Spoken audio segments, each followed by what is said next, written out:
Welcome to Luca and Miguel. Enjoy the video.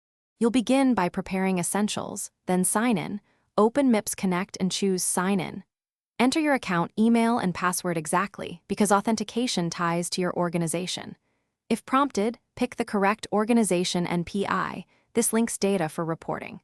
Once done, grant location and notification permissions to allow session timestamping and urgent alerts. Make sure Wi-Fi is stable. Intermittent connectivity leads to sync delays. Now you're authenticated and ready to start a submission workflow. You now enter the core data, go to performance categories and pick the right reporting period because wrong dates invalidate submissions. Import encounters from your EHR or add them manually. When you add a measure, include numerator and denominator values and supporting notes. Use the app's validation tool to scan for missing fields and count mismatches.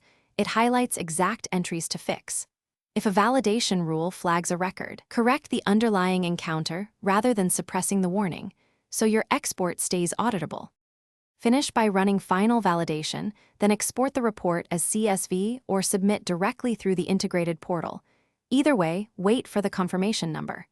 You should save the exported file and screenshot the confirmation. This is your audit trail.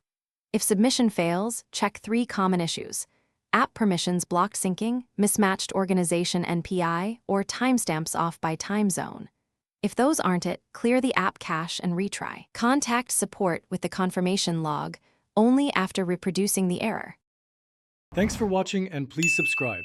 It's the best investment you'll ever make.